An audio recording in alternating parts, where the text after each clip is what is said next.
Fellas, welcome back for round 2 of the smackdown between the biggest and baddest impact drivers that are available at my local homeless depository of tools. And if you're a DeWalt fan, first of all, this review is going to focus on the Wilk Dickey. So if you're a DeWalt fan, I suggest you don't watch this video because you might not find it palatable. What you're about to witness is, in my opinion, one of the greatest ass whoopings in American history.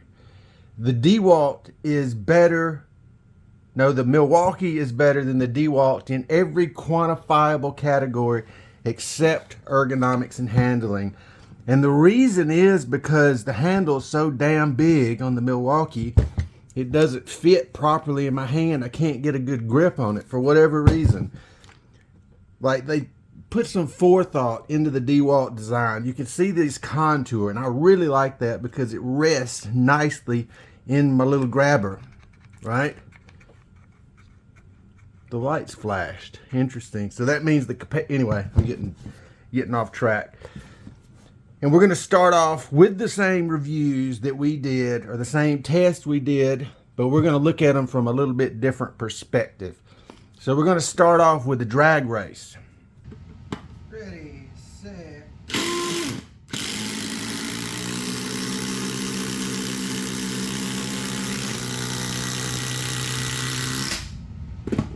Set.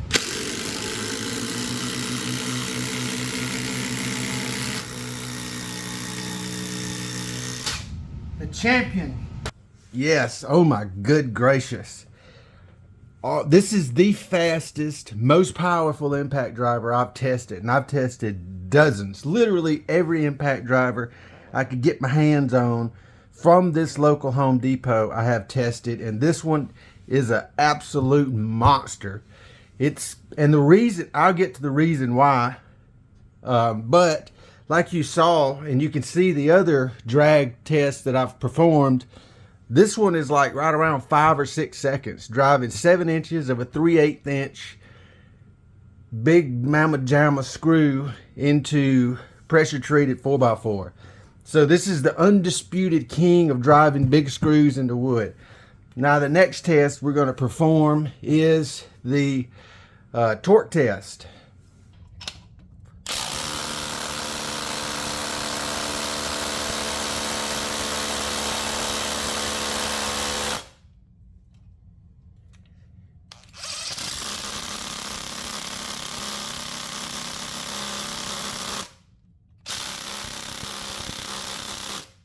And here again, this thing is redonkulous. It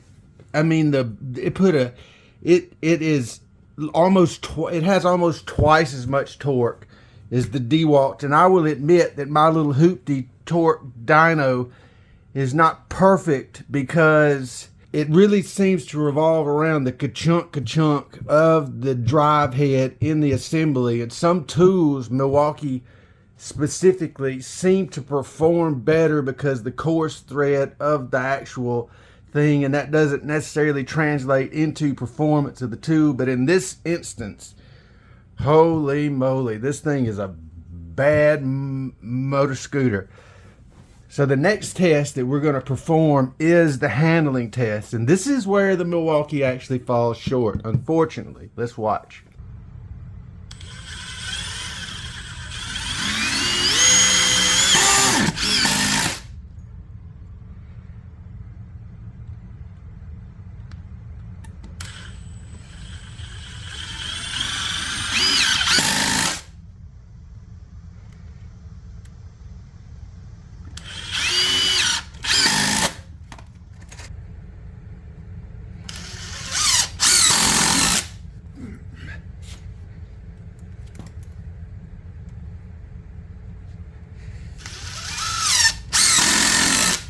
But if you review this footage, take a listen, if you will. You can hear how freaking fast this thing turns and how hard it slams the screws down in there. It's unlike anything I've ever felt in another tool except, where's that stupid thing at? That modified Ryobi that I built using a 25 volt racing RC battery. It had more power, but of course, yeah. So this sapsucker right here, I gave it the hot sausage with one of those big gigantic batteries, and I blowed the ass end out of it. So it farted out the ghost about 6 runs in, so that's not a sustainable option. But you can see just by listening how much more badder this bad boy is than this one at driving the small screws into wood. It's just, for whatever reason, they made this handle ginormous, and I don't understand what their reasoning was behind that, because if they had done a smaller, more ergonomic design with the overmold, this would be the best tool I've ever used by an order of magnitude. So the next test that we're going to perform is the RPMs test, and this really explains why this thing seems so nasty at doing the thing that it does.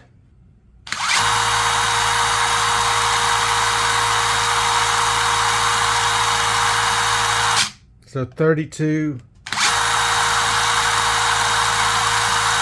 95.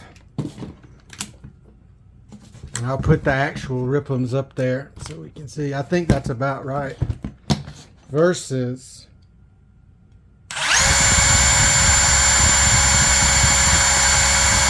40. And you can tell that this one, when I use this one, it just feels like it's got more stank to it.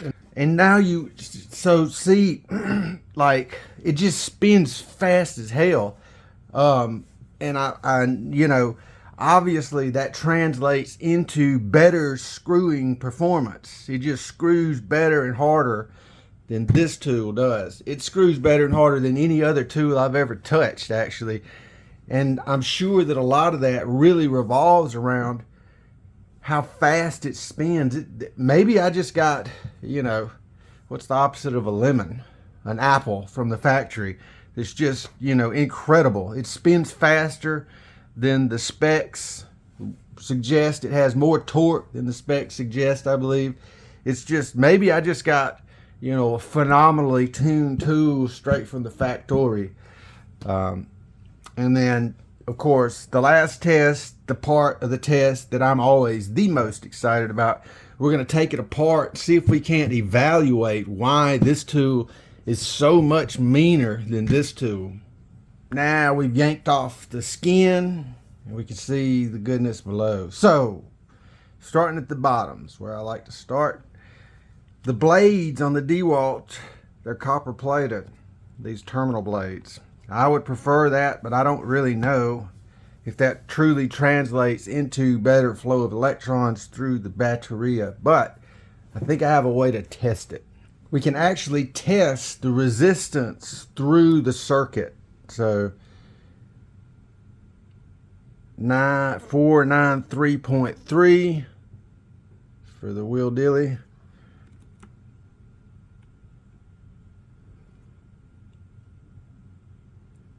And then 49149. So there's a little bit more resistance through the DeWalt than there is the Milwaukee. And what that means is just the path of electrons is a little bit smoother.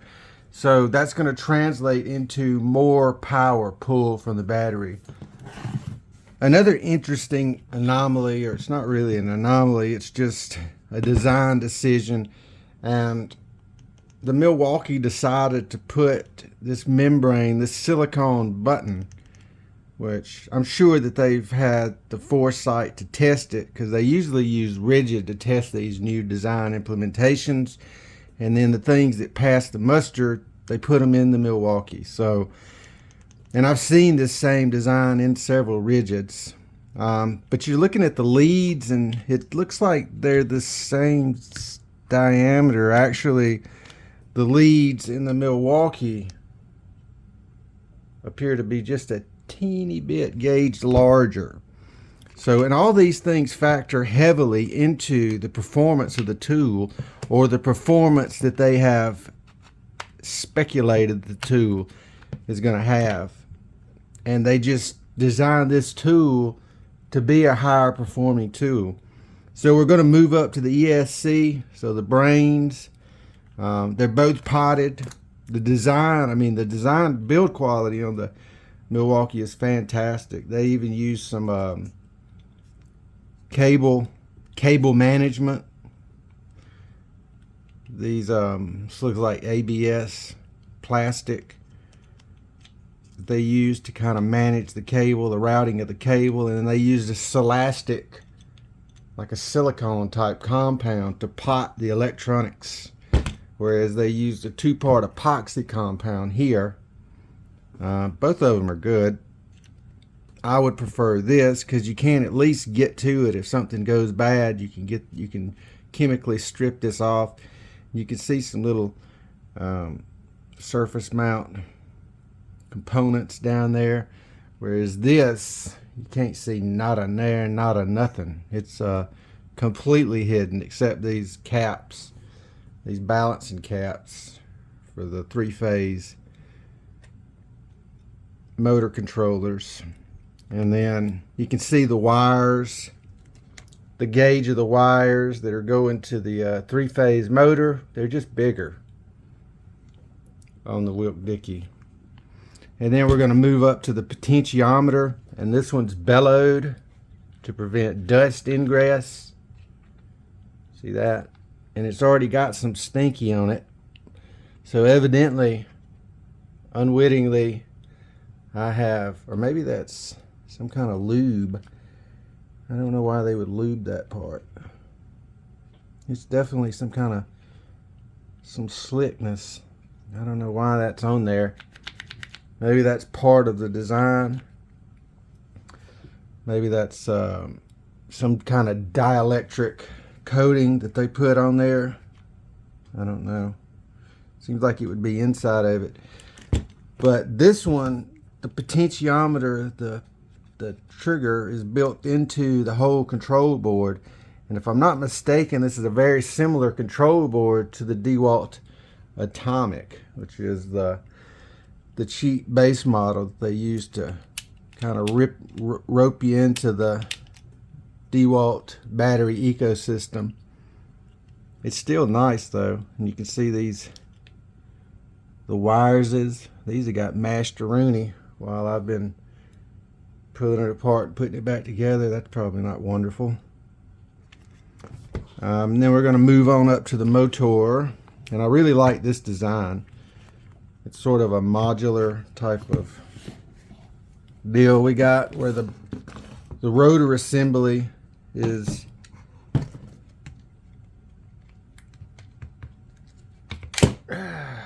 mounted to the back of the plastic clamshell, and the pinion gear, the fan, and this is PA 66. So all of this is glass fiber 50, and I'm sure that this is glass fiber 30% by weight, fiberglass reinforced nylon, and it's got a really nice bearing in the back of it for extra spintivity. And then you can look in here and you can see the Hall effect sensors under this Celastic compound. And then the wires, this, you can see how small the diameter wires in this one are. And there are few turns, like if you can, let me see if I can't get this one out for comparison reasons, because this is important. This is really important to the performance of the tool. You can see the wires. There are more turns on this one than there are on this one. And what that translates to into, so the fewer turns means higher RPM, lower torque. But since this one flows so many more electrons, it has more torque and more speed. This one's designed to be sort of a high torque motor, whereas this one is designed to be a high speed, lower torque, but it actually turns out to be high speed and high torque. the best of both worlds. But it's, the design is really simple. Like, they just left these the windings, the turns on these armatures just dangling, and you can see where they're connected to the 3 phases. So,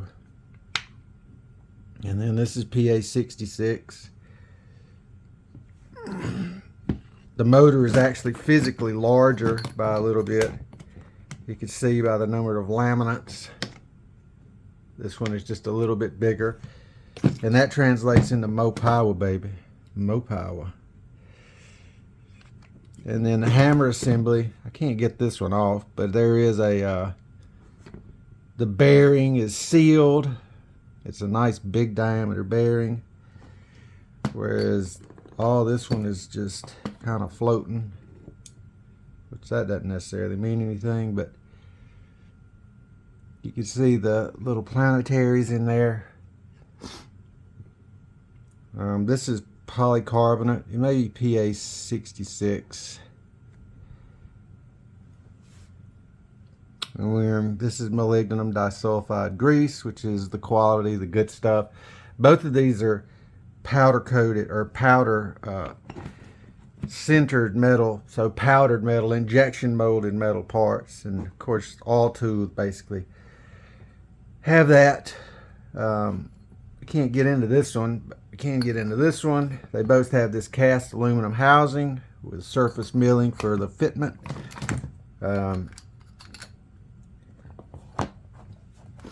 But it's easy to see why this tool is so much meaner than this one by looking at the innards. Yep, and then the clamshell on this is fairly, they're both fairly straightforward, but there's a lot of meat on this one. Look at that. It's a thick handle, thick plastic, and then this one is thinner. You can see there's not as much meat of the overmold. The plastic is about the same thickness, maybe a little thicker on this one. They're both PA66 or PA6 glass fiber reinforced nylon. There's a lot of thickness down in there. Got a lot of fat meat down in the base of it for sturdiness.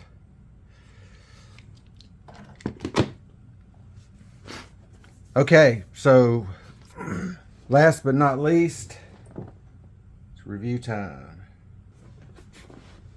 Performance, literally world-class performance. I give this thing a 9. I don't know, the only tool that I can imagine would be better is the 40 volt Makita, and I haven't been able to get my hands on it yet. I will, but I haven't yet. Ergonomics, it gets a 6.5. It's not the most comfortable tool for sure. It's too big. Build quality, excellent build quality. I give it an 8. It's not as quiet, as high quality as the DeWalt, but it's still absolutely fantastic. Electronics, I give it a 7.5 in electronics. They're great. I mean, there's nothing to really complain about. Innovation. The innovation in this tool is the performance that they gave it. So I give it an 8. And value, if you can get this thing on sale, you've got yourself the best impact driver that I've ever seen. So I give it an 8 in value, and then you're going to see the total at the end. If you don't agree with my review, you're welcome to go to our website, review.wfskills.com, and leave your own review. Till next time, my friends.